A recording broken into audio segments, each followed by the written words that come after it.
neex et je pense que tout le teew ñu nataal nañu teeluwaat président Bassirou Diomaye Faye muy parti Pastef ak Kiiraay PDS APR ci am mais lan moo tax président de la république warta nekk chef de parti nañ ko ci teewlu lan la ci xalaat.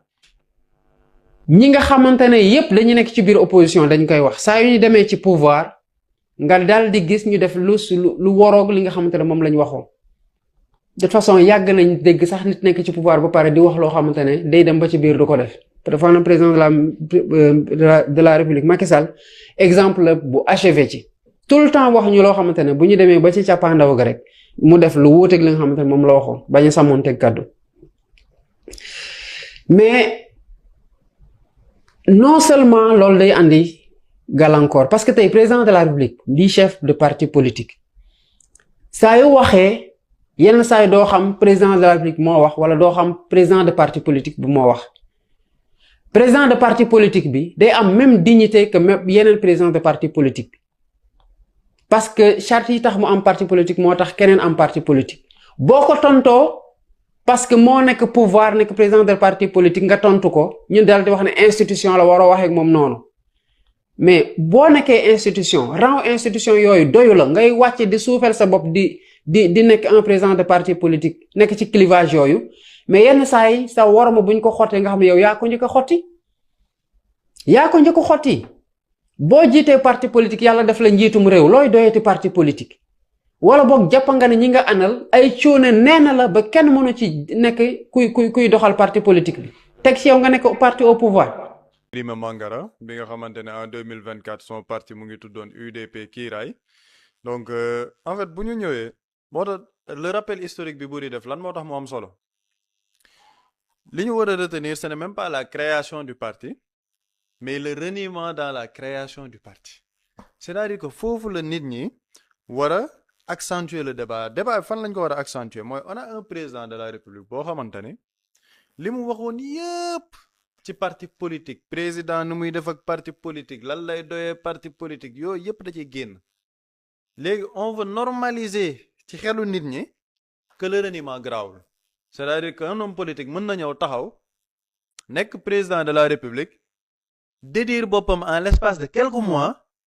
def avant projet de loi boo xamante ne da nga ne président de parti mënul nekk président de la république wala président de la république mënul nekk président de parti ou d'une coalition de partis politiques c'est-à-dire que yow loolu nga bëggoon ko proposer pour que mu nekk révision constitutionnelle c'est-à-dire que soppi suñu constitution pour dugal ci loolu ñu ne la waa c'est la même personne moom moo ñëwaat ne day créer son parti politique te ba ñuy dugal avant projet de loi boobu ñi ko doon layel ci plateau yi lan lañ doon wax non coalition Diomaye président bi du président coalition bi c'est un président d'honneur waa léegi on quitte la coalition on quitte le statut de président d'honneur pour être un président de parti politique waa léegi ci diggante boobu reniement boobu ci nekk nit c'est-à-dire que il y a une certaine partie de la presse ñoom ñi nga xamante ne ñu ngi ciy wax du ñu bëgg sénégalais di accentuer le débat foofu te débat bi foofu la war a nekk débat fi mu war a nekk mooy reniement bi fan la nekk par rapport à ça c'est-à-dire que li ñu jaayoon sénégalais yépp programme bi ñu waxoon sénégalais on est en train de le fouler aux pieds muy benn deuxième chose par rapport à la création de ce parti politique parce que après dinaa ñëw sax ci parti beeg logo mbég yooyu mais dans la création d'un parti politique c'est-à-dire que jour bu ñuy créer parti politique loolu c'est un jour fort boo xamante ne da nga war a dégg parti bi lan mooy déclinaison bi lan mooy idéologie wu parti bi lan la ñuy défendre lan mooy objectif par rapport ak concept yi parti bi di défendre xam nga sur le plan national parti bi lan la bëgg représenter sur le plan continental lan la bëgg représenter les questions géopolitiques de l'heure déggoo ci dara c'est-à-dire que parti bi lan nga fa dégg aar république bi mille jëmb je suis au champ xam nga man njaga ñaaw lii c'est-à-dire que loolu la ñu retenir keroog sur création du parti politique présidentiel maanaam jour boobu nga xam ne dañoo waroon toog ñuy dégg maanaam une idéologie comme le souverainisme di wax lan mooy le panafricanisme maanaam panafricanisme lan lañ ci nar a def nangam sangam gis na dégg naa sax le président di wax ci panafricanisme ne il y a d'autres personnes qui ont longtemps raconté l'histoire à leur place ni ñoom bëgguñ le panafricanisme des slogans ou des discours loolu ba tey ça rattache le truc à parti bi mu jógee xam nga man li ma jàpp keroog ci lancement parti bi mooy en fait on n'a pas un parti bu am benn assise conceptuelle on n'a pas un parti politique boo xamante ni idéologie moo ko sumbëb amuñ parti politique boo xamante ni gëm-gëm moo ko lal on a un parti politique qui est un parti créé en réaction d'un contexte politique c'est-à-dire que parti bi c'est un parti de réaction boo xoolee lépp discours yi fa nekk yépp mais stratégiquement quand tu crées un parti politique comme ni président wax ne juddu tey daan tey mën ñëpp tey xawma nu mu ko waxee noonu mais normalement boo amee parti boobu doo attaquer frontalement un autre parti politique stratégiquement normalement parti boobu da nga ko war a ignorer wala parti politique boobu c'est-à-dire que tous les autres partis nga généraliser leen nga ne ñii duma seen mborom donc duma singali benn parti di ko tudd nga yamale ka ak yeneen parti parce que jàpp nga ni sa parti moo ëpp doole parti yépp vu que moom ba tey il est toujours dans l'autre parti. non xam nga foofu lan lay tekk gars yi dañoo seetluwul bu baax gis nga le problème il n'est pas politique le problème il est psychanalytique c'est-à-dire que président de la République il n'a pas encore fait le deuil de Pastef on dirait bien maanaam moom Pastef deewagul ci bopp bi xam nga y avait une stratégie de démantèlement du Pastef ñun wax nañ ko depuis des mois ce démantèlement comme il n'a pas réussi le président il ne s'affranchit pas de Pastef c'est-à-dire que mënul génnee boppam mënul génnee xelam ci Pastef moo tax lépp lu muy def c'est en réaction ci Pastef moo tax bu Pastef ne les patriotes ñoom ñu ne les patriotes républicains ñu naan les patriotes authentiques le ministre des forces armées yaa ngi ko ba jéem a ñëw naan Pastef desatul dara saal bi waa Pastef ngi nii te li des ci Pastef dina ñëw maanaam y a tout le temps cette relation là ce miroir avec le Pastef président maa ngi koy dégg ci discours am mu ngi naan amul maanaam bu ñu waree protéger dëkk bi ce n'est pas les slogans ce ne sont même pas les foules bu boobaa c'est les institutions ñoom ñooy protéger la République tout le temps en faisant référence à quoi à Pastef le président ba léegi xam nga am na benn jour maa ngi koy wax il a cette obsession de Ousmane Sonko mais normalement boo amee parti roogul boppam ci Pastef doo attaquer frontalement un président man bi ma gis keroog stratégiquement boo xamante ni il veut montrer qu'il existe politiquement wala parti politique il se sait impopulaire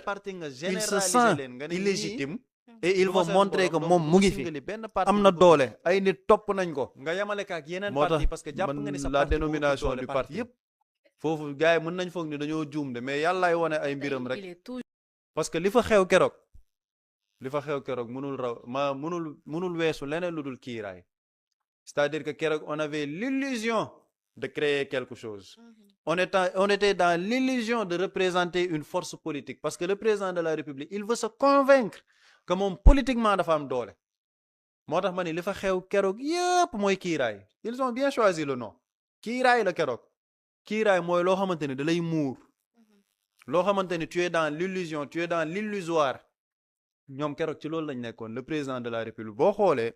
même ba mu dugg see am na benn jour buri di ko wax mais gis nga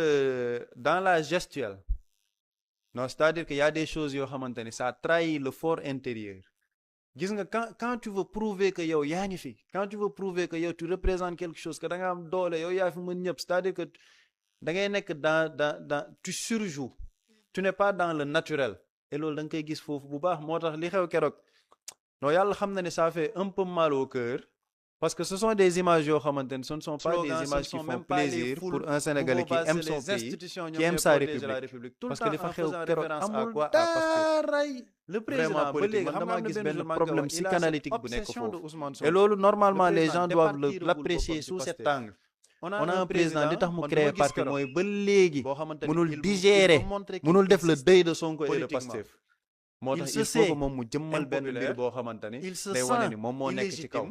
et il va montrer que moom mu ngi fa tenir yëpp am na doole ay nit topp nañ ko fàttali li ñu doon wax yaa des mois moo tax man la dénomination le président du qui parti. refuse le messianisme. foofu gars yi mën nañ foog ni accepte dañoo le juum messianisme mais yàllaay wane ay mbiram boo rek. déggee dañ naan la parce le que li fa parti xew keroog du président Bassirou Diomaye li fa Faye xew donc keroog parti bi mënul ñoom raw- lan moo leen fa mënul- dajale mënul weesu jëmmu leneen lu dul kii président Bassirou Diomaye Faye c'est-à-dire que moo leen keroog fa on avait dajale l'illusion le président buy de wax créer quelque chose ci on était gis nga dans mu ngi doon def l'illusion benn de métaphore représenter une force di wax politique ci parce que mil, le président de la République dugub il ak veut se jëmb. convaincre que moom dugub politiquement dafa maanaam am bu ko doole. gars yi jiyee moo tax ma ba ne war a dafa dem ci xew keroog récolte bi dugub bi yëpp moom mooy mooy joxe kiiraay li nga xamante ils ni ont bien moom mooy choisi lu le baax nom li kiiraay jëmb la bi moom keroog day rester à l'état de la promesse